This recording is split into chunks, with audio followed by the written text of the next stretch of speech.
All right, so once you've created the head and the body of your gnome, you need to make a face. So here's the beginning steps in terms of making a face for your gnome. You want to have exaggerated features. You want to pack a little bit of clay around the cheeks and give him a chin, give him some eyes. All right, really make it look like it has a lot of personality. This is when you make your gnome your own. All right, so to start, this gnome here, we have, well, a cape on him. So I'll show you guys how to make that eventually. But to make a face on your gnome, you first need to establish where the eyes are going to be. So what I like to do is actually use my thumbnail, or I use a pin, like a modeling tool here, just to lift up an area for the eyes. And it looks really creepy, actually. Like, it doesn't look great to start, but you definitely have an area for the eyes. All right, so your next step would be, let's put a nose on there. So let's get one of these guys going, something really fabulously large. So what I'm gonna do is actually I have to take a little clay from his jacket here.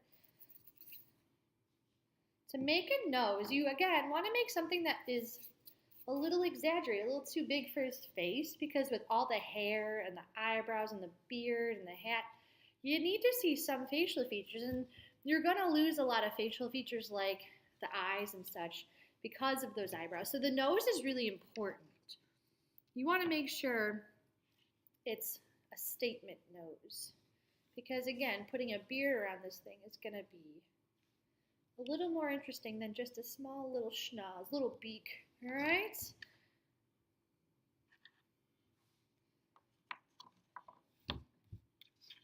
Take a look at how it appears to be attached underneath.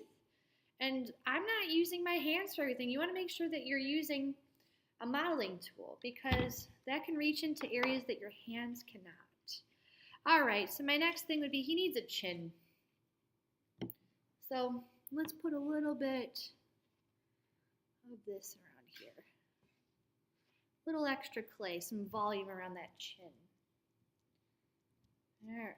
And again, you don't use your hands for everything. I mean, they're definitely a wonderful tool. Just, I want you guys to start getting used to using these modeling tools. All right. So, what do you think? So we're going to have a little bit of extra clay too for the cheeks. Just because he's got such a flat face, and that's really boring. You want to see if you can add a little bit more to him, because it's very important. Not only is the costuming important, but the face is too. And we can always add a mouth, or at least an area where the mouth should be, because again, that will be covered up by the beard you guys are attaching later. Okay, I'm going to add a little bit of a mouth by, and you can give them some personality too with the way you change the position of the mouth. All right, and then he's going to need little eyes.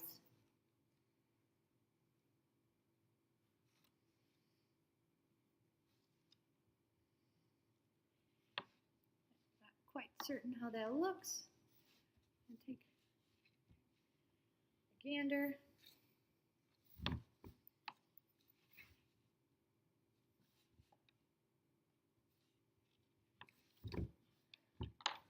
It's looking kind of creepy, so he needs a little bit of an eyebrow. Something like this might work. And again, a big bushy eyebrow is ideal. So it gives these guys a lot of character.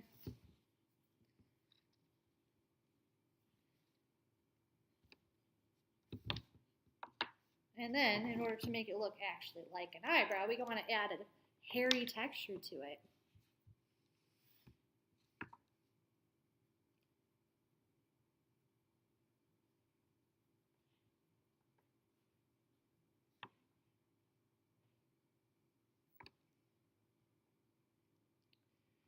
And all this stuff up here we don't really see because we end up applying a hat to them.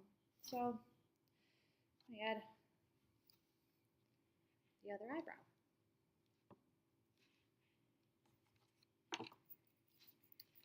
Again, using the modeling tool to attach it.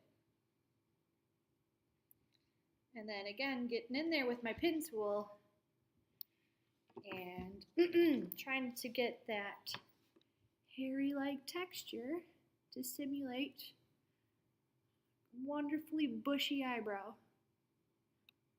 And that way it also kind of covers up the eyeballs you guys put in there because they tend to not be super detailed anyway.